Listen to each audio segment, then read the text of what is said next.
খুব বাজে খেলেছি আমরা, খেলতে পারিনি, ম্যাচ হেরেছি। আমরা চেষ্টা করব আগের ম্যাচটা খেলতে। কোচের সাথে কথা হলো, 4-5টা ছেলে আমাদের রোজা করছে, তো টায়ার্ড হয়ে যাচ্ছে, খেলতে পারছে না। যাই হোক, এটা কোনো এক্সকিউজ না, ভালো খেলতে হবে। গোয়ার এগেনস্টে নিশ্চয়ই ভালো খেলবে, এটা আশা করি। সেকেন্ড হাফে যে চেঞ্জগুলো হলো, এই চেঞ্জগুলো আপনি তো সেটা কোচ বলতে পারবে, এগুলো তো আমি টেকনিক্যাল লোক না।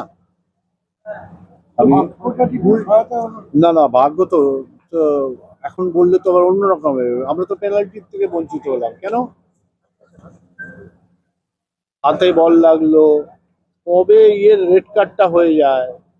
যাই হোক, এগুলো হেরে গেলে সব বললে লোকে অন্যরকম করে। ভালো খেলিনি, হেরে গেছে। পরপর দুটো ম্যাচ হেরে বলতো কোচ বলবে, আমি তো টেকনিক্যাল লোক। তুমি সাংবাদিক তো, তো সাংবাদিক ভুল ধরে তো। বলো তুমি কোথায় ভুল হয়েছে? ভুল কোথায়? আরে তুমি বলো, এই সাংবাদিক লেখে তো, সে লেখাপড়া করে তো এসেছে। গোলটাই কি একটু টার্নিং করে? না না, তুমি বলো না। তোমার নাম কি? কোথায় চাকরি করো? ডাবল সোসবার্গের খেলা কিরকম দেখলেন? আপনার কি ব্যক্তিগতভাবে কিরকম? না, ফিট হতে সময় লাগে।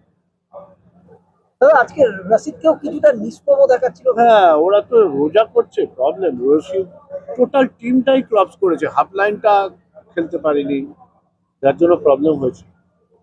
একটা বিষয় রেফারিং নিয়ে আপনি অবশ্যই বললেন, এটা ইন্ডিয়ার প্রিমিয়ার টুর্নামেন্ট আইএসএল, সেখানে সি গ্রেডের রেফারি দিয়ে খেলানো হচ্ছে না, গ্রেড আমি জানি না, যে রেফারিংটা হলো ঠিক হয়নি, এটুকু বলতে পারি। তো এর বিরুদ্ধে কি কিছু দেবে? না না, আমাদের তো একটা কমেন্টস যায়, কমেন্টসে নিশ্চয়ই লিখবো আমরা, দেখা যাক কি চেঞ্জ করে।